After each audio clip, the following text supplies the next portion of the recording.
અડધી રાતનો સમય હતો. રોજની જેમ એક વૃદ્ધ પુરુષ દારૂના નશામાં પોતાના ઘરની તરફ જવાવાળી સડક પર લથડિયા ખાતો જઈ રહ્યો હતો. રસ્તામાં એક થાંભલાની લાઇટ ચાલતી હતી. એ થાંભલાના નીચે એક 15 થી 16 વર્ષની છોકરી બેઠી હતી. એ ડરેલી હતી અને રડતી હતી. જેવી પેલા વૃદ્ધ વ્યક્તિની નજર એ છોકરી પર પડી તો એ ઊભો થઈ ગયો. છોકરી અંજવાળાના લીધે થાંભલાને અડીને ઊભી હતી. પેલો વૃદ્ધ વ્યક્તિ એની પાસે ગયો અને લડખડાતો અવાજમાં પૂછ્યું, તારું નામ શું છે? તું કોણ છે? અને આટલી રાતે અહીં તું શું કરી રહી છે? છોકરી ડરેલી આંખોથી દૂર કોઈને દેખી રહી હતી. જ્યારે પેલા વૃદ્ધ વ્યક્તિએ તરફ જોયું તો ત્યાં 4 છોકરાઓ છોકરીને ઘૂરી રહ્યા હતા. એમાંથી એકને પેલો વૃદ્ધ વ્યક્તિ ઓળખતો હતો. એટલે પેલો છોકરો એ વૃદ્ધ વ્યક્તિને જોઈને ચોંકી ગયો અને એના સાથીઓને લઈને જતો રહ્યો.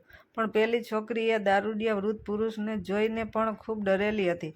પણ એને હિંમત રાખીને એનું નામ બતાવ્યું. મારું નામ રૂપા છે અને હું અનાથ આશ્રમમાંથી ભાગીને આવી ગઈ છું.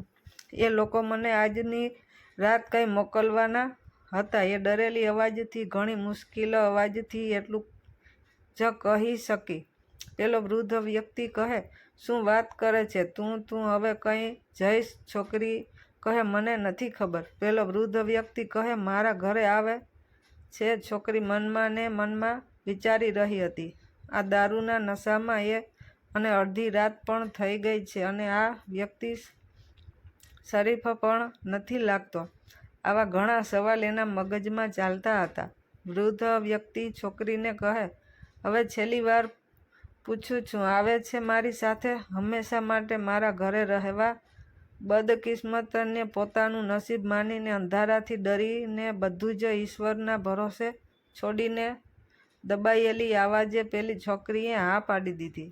પેલા વૃદ્ધ વ્યક્તિએ ફટાક લઈને એનો હાથ પકડી લીધો અને જલ્દી ઉતાવળા પગલે એ છોકરીને ખેંચીને લઈ જતો હોય તેમ એના ઘર તરફ જવા લાગ્યો. એ એટલો બધો નશામાં હતો કે એ બરાબર ચાલી પણ નહોતો શકતો. પણ લડખડતા એ એના કાચા મકાન સુધી પહોંચી ગયો અને દરવાજો ખખડાવ્યો તો એની પત્નીએ દરવાજો ખોલ્યો અને એની પત્ની કશું બોલે એના પહેલાં એ વૃદ્ધ વ્યક્તિ કહે, લે આને સંભાળ, તારા માટે દીકરી લઈને આવ્યો છું. આપડા માટે હવે આપડાને વાંજ્યા કોઈ નહીં કહે.